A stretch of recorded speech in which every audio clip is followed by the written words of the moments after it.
Welcome back to civil tech. അപ്പോൾ നമ്മൾ ഇന്നത്തെ വീഡിയോയിൽ ഡിസ്കസ് ചെയ്യാൻ പോകുന്നത് സർവേയിങ്ങിലെ കുറച്ച് പ്രീവിയസ് ക്വസ്റ്റ്യൻസ് ആണ്. The curvature of the Earth's surface is taken into account only if the extent of survey is more than. Earth സർഫസിലെ കർവേച്ചർ നമ്മൾ കൗണ്ട് ചെയ്യുകയാണെങ്കിൽ അതിൻ്റെ ആ ഒരു എത്ര ഏരിയ ആണ് നമുക്ക് സർവേ ചെയ്യാൻ പറ്റുന്നത്, എത്ര ഏരിയയിൽ കൂടുതലാണ് നമുക്ക് സർവേ ചെയ്യാൻ പറ്റുന്നത് എന്നുള്ള കാര്യമാണ് ചോദിച്ചിരിക്കുന്നത്. So options 100, 200, 160, 260 സ്ക്വയർ കിലോമീറ്റേഴ്സ് ആണ്. സോ നമുക്ക് ആൻസർ വരുന്നത് ഓപ്ഷൻ ഡി ആണ്, 260 സ്ക്വയർ കിലോമീറ്റർ. ഒരുപാട് പ്രാവശ്യം PSC ചോദിച്ചിട്ടുള്ള ക്വസ്റ്റ്യൻ ആണ്. Then second question, the difference in the length of an arc and its subtended chord on the Earth's surface for a distance of 18.2 km is only answer 10 centimeter. ഇതും previous ആണ്.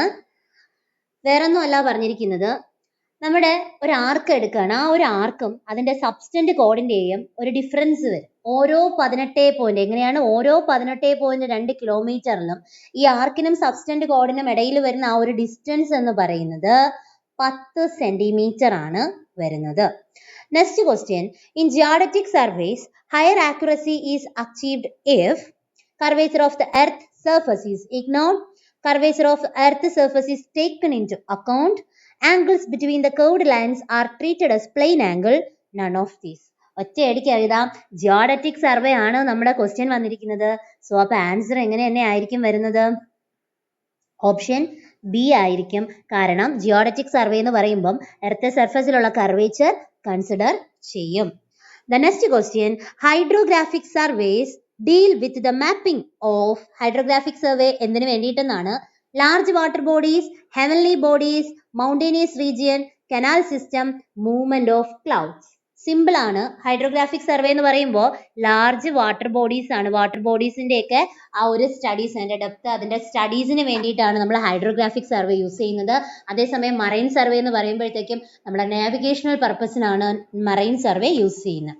Next question, surveys which are carried out to depict mountain, river, water bodies, wooden areas and other cultural details are known as. ഇതെല്ലാം കിട്ടുന്നത് താഴെ പറയുന്ന ഏത് സർവേയിലെന്നാണ്? Cadastral survey, city survey, topographical survey, gate map surveys, plain survey. Answer അറിയാലോ, artificial അല്ലെങ്കിൽ natural ആയിട്ടുള്ള നമുക്ക് ഡീറ്റെയിൽസ് എല്ലാം അവൈലബിൾ ആയിട്ടുള്ളതാണ് topographical survey. Next question, surveys which are carried out to provide a national grid of control for preparation of accurate map of large areas are known as. Options, plain survey, geodetic survey,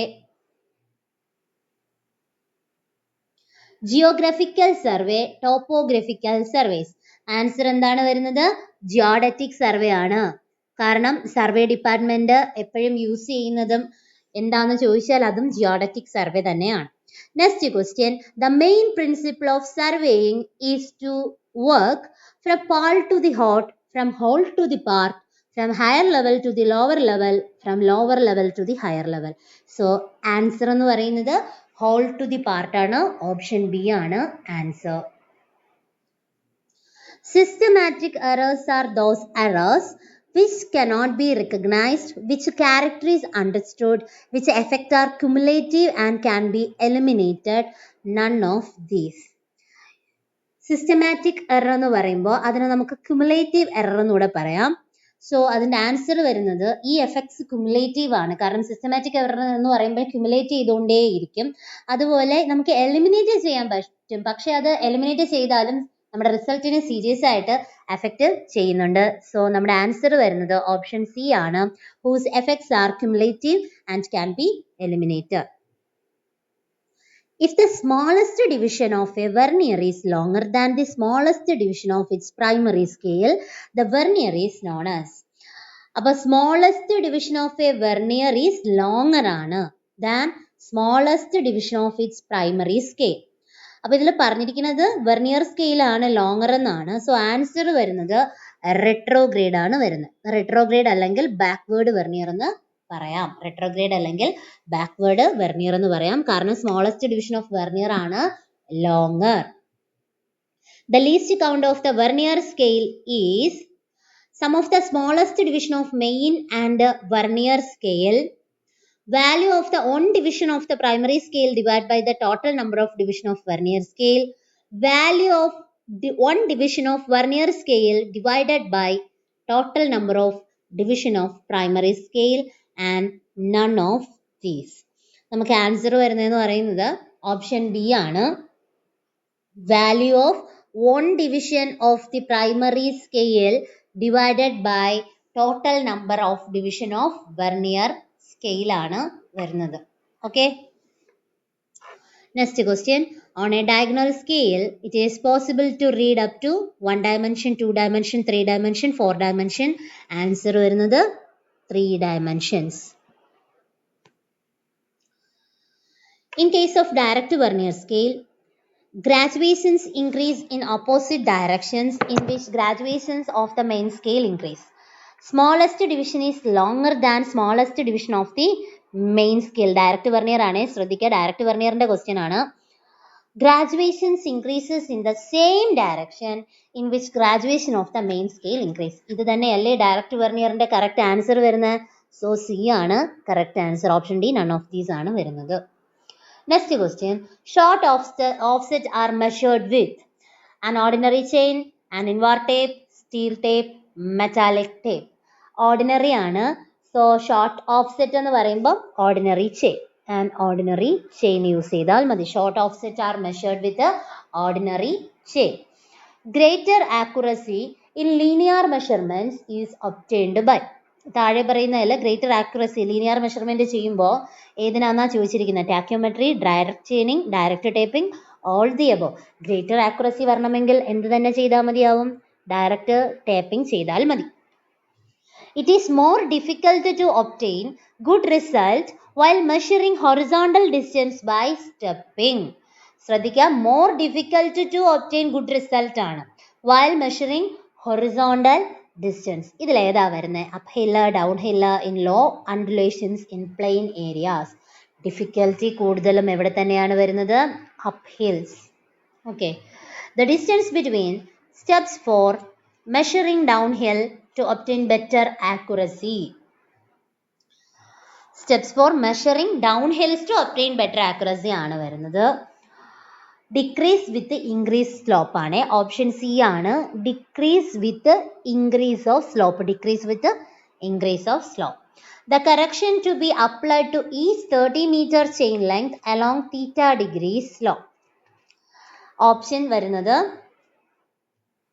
30 sec theta minus 1, cos theta minus 1, cot theta minus 1, sin theta minus 1, tan theta minus 1 ആണ്. നമ്മൾ hypotenuse allowance ഒക്കെ പഠിക്കുന്ന സമയത്ത് ഈ ഒരു equation പഠിക്കുന്നതാണ്. L into sec theta minus 1. So answer എന്ന് പറയുന്നത് ഓപ്ഷൻ എ ആണ്. 30 into sec theta minus 1 ആണ് വരുന്നത്. sec theta minus 1 നമ്മൾ അലവൻസ് പഠിക്കുന്ന ഹൈപ്പോട്ടനസ് അലവൻസിൽ ഉള്ള ഇക്വേഷൻ ആണ്. Next question. The slope correction for a length 30 meter along a gradient of 1 in 20 is. ഇതിൽ ഏതാണ്? സെന്റിമീറ്ററിലാണ് ആൻസർ വരുന്നത്. സോ ഇത് എങ്ങനെയാണ് ചെയ്യുന്നത് നോക്കാം. അപ്പോൾ നമ്മുടെ ക്വസ്റ്റ്യനിൽ കറക്റ്റായിട്ട് അവർ ഗ്രേഡിയൻറ്റ് തന്നിട്ടുണ്ട്. ഓക്കെ, എന്ത് തന്നിട്ടുണ്ട്? ഗ്രേഡിയൻറ്റ് തന്നിട്ടുണ്ട്. സോ ഗ്രേഡിയൻറ്റ് എന്ന് പറയുന്നത് നമ്മുടെ ക്വസ്റ്റ്യനിൽ പറഞ്ഞിരിക്കുന്ന 1 in 20 ആണ്. 1 in 20. ദെൻ ഇതിൽ തന്നെ പറഞ്ഞിട്ടുണ്ട് 30 മീറ്റർ ആണ് ഹൈറ്റ് വരുന്നതെന്ന്, 30 മീറ്റർ ആണ് ചെയിൻ്റെ ലെങ്ത് വരുന്നതെന്ന് മെൻഷൻ ചെയ്തിട്ടുണ്ട്. ലെങ്ത് 30 മീറ്റർ ആണ്. Slope 1 in 20. അപ്പോൾ നമുക്ക് ആദ്യം ചെയ്യേണ്ടത് എന്താണ്? എച്ച് കാൽക്കുലേറ്റ് ചെയ്യണം. ഞാൻ എന്തിനാ എച്ച് ചെയ്യുന്നതെന്ന് അറിയണ്ടേ? എച്ച് ചെയ്യണം എന്തിനാണെന്ന് അറിയണമെങ്കിൽ കറക്ഷൻ ഓഫ് സ്ലോപ്പ് അല്ലെങ്കിൽ വെർട്ടിക്കൽ അലൈൻമെൻറ്റിൻ്റെ ഇക്വേഷൻസ് അറിഞ്ഞാലേ നമുക്ക് ഇതെന്തിനാണ് എച്ച് ചെയ്യുന്നതെന്ന് അറിയാൻ പറ്റും. അപ്പോൾ കറക്ഷൻ ഓഫ് സ്ലോപ്പ് എന്ന് പറയുന്നത് GS is equal to h²/2L ആണ് വരുന്നത്. L നമുക്കിപ്പോൾ അറിയാം 30 മീറ്റർ ആണ്. L എത്രയാണെന്ന് അറിയാം? 30 മീറ്റർ ആണെന്ന് അറിയാം. എച്ച് അറിയത്തില്ല. അപ്പോൾ എച്ച് കണ്ടുപിടിക്കാൻ ഈ 30 ഇൻറ്റു അതിൻ്റെ ആ ഒരു ഗ്രേഡിയൻറ്റ് 1/20 ചെയ്താൽ മതി. നമുക്ക് ആൻസർ 1.5 മീറ്റർ എന്നാണ് വരുന്നത്. അപ്പോൾ എച്ച് കിട്ടിയില്ലേ? സോ അപ്പോൾ കണ്ടുപിടിച്ചൂടെ? HCS is equal to 1.5²/2 into 30 എന്നാണ് വരുന്നത്. സോ എനിക്ക് കിട്ടുന്ന ആൻസർ എന്ന് പറയുന്നത് 0.0375 മീറ്റർ ആണ്. ശ്രദ്ധിക്കുക, എനിക്ക് കിട്ടിയത് എന്തിലാണ്? മീറ്ററിലാണ്. കാരണം ചെയിൻ്റെ ലെങ്ത് മീറ്ററിലാണ് തന്നേക്കുന്നത്. ഇനി ഇതിനെ നേരെ സെന്റിമീറ്ററിലോട്ട് കൺവേർട്ട് ചെയ്യണ്ടേ? സെന്റിമീറ്ററിലോട്ട് കൺവേർട്ട് ചെയ്യുമ്പം എന്ത് ചെയ്താൽ മതി? 375 ഇൻറ്റു മീറ്ററിനെ സെന്റിമീറ്ററിലോട്ടാണ് വരുന്നത്, 100 കൊണ്ട് ഇൻറ്റു ചെയ്യുക. സോ നമുക്ക് ആൻസർ എത്ര കിട്ടും? 3.75 സെന്റിമീറ്റർ എന്ന് കിട്ടും. അപ്പൊ നമ്മുടെ ഓപ്ഷൻ എന്ന് പറയുന്നത് എന്താണ്? സിമ്പിൾ അല്ലേ? സ്മോൾ ഒരു ഏറ്റവും ഈസി ആയിട്ടുള്ള ഒരു ക്വസ്റ്റ്യൻ അല്ലേ? ഇതുപോലത്തെയൊക്കെ ക്വസ്റ്റ്യൻസേ പ്രതീക്ഷിക്കാവൂ നിങ്ങൾ. എന്നുവെച്ചാൽ തീരെ ഹെവി ആയിട്ടുള്ളതൊന്നും ചോദിക്കില്ല, ഇങ്ങനത്തെ ക്വസ്റ്റ്യൻസ് ആയിരിക്കും വരുന്നത്. നമ്മുടെ ഓപ്ഷൻ എ ആണ് ആൻസർ എന്ന് വരുന്നത്. അടുത്തത് correct distance obtained by an erroneous chains. അത് കണ്ടുപിടിക്കുന്നത് എങ്ങനെയാണ്? Erroneous chain length by corrected chain ലെങ്തിന്റെ ഒബ്സർവ്ഡ് ഡിസ്റ്റൻസ് എന്ന് വെച്ചാൽ ഇത് റോങ് സ്കെയിൽ ആണ് ഉദ്ദേശിക്കുന്നത്. ഓക്കെ, അല്ലെങ്കിൽ റോങ് സ്കെയിൽ അല്ലെങ്കിൽ ഇൻകറക്റ്റഡ് ലെങ്ത് അങ്ങനെയും പറയാം. ഇൻകറക്റ്റഡ് ലെങ്ത് എന്ന് പറഞ്ഞാലും കറക്റ്റ് ആണ്. ദെൻ രണ്ടാമത് പറഞ്ഞിരിക്കുന്നത് corrected chain by erroneous chains length into observed. അടുത്ത correct chain length by observed distance into erroneous chain length. None of these. ഇതിൽ വേറെ ഒന്നും നമുക്ക് ഡൗട്ട് തോന്നേണ്ട കാര്യമില്ല, നമ്മൾ പഠിച്ചിട്ടുള്ളതാണ്. Incorrect length by corrected length into measured distance ആണ്. സോ നമ്മുടെ ഓപ്ഷൻ എന്ന് പറയുന്നത് ഓപ്ഷൻ എ ആണ് വരുന്നത് correct answer. Okay, next question. If the 30-meter chain diverges through a perpendicular distance d from its correct alignment, the errors in length. ശ്രദ്ധിക്കുക, correct അലൈൻമെന്റിന്റെ കാര്യമാണ് പറഞ്ഞിരിക്കുന്നത്. 30-meter chain ആണ്. സോ എങ്ങനെയാണ് നമ്മുടെ ഇക്വേഷൻസ് വരുന്നതെന്ന് പറയുന്നത്? h²/2l. ഇതിൽ എച്ചിന് പകരം ഇവിടെ തന്നിരിക്കുന്നത് പെർപെൻഡിക്കുലർ ഡിസ്റ്റൻസ് ഡി ആണ്. അപ്പോൾ എനിക്ക് ഈ ഇക്വേഷൻ എങ്ങനെ മാറ്റാൻ പറ്റും? ഡി അല്ലേ, d²/2 ഇൻറ്റു എൽ. ഇതിൽ d² = 2 ഇൻറ്റു എൽ എത്ര തന്നിട്ടുണ്ട്? നമുക്ക് 30 മീറ്റർ തന്നിട്ടുണ്ട്. അപ്പോൾ ഡി ബൈ എത്ര വരും? d² r 60 വരും. അപ്പോൾ നമുക്ക് ആൻസർ എത്രയാണ് വരുന്നത്? d²/60 metre. അപ്പോൾ ആൻസർ വരുന്നത് ഓപ്ഷൻ എ. സിമ്പിൾ ക്വസ്റ്റ്യൻ അല്ലേ? വായിച്ചൊന്ന് മനസ്സിലാക്കി ആ ഇക്വേഷൻസ് അറിയാമെങ്കിൽ അതുകൂടെ ചെയ്ത് വെച്ചാൽ നമുക്ക് ആൻസർ കിട്ടും.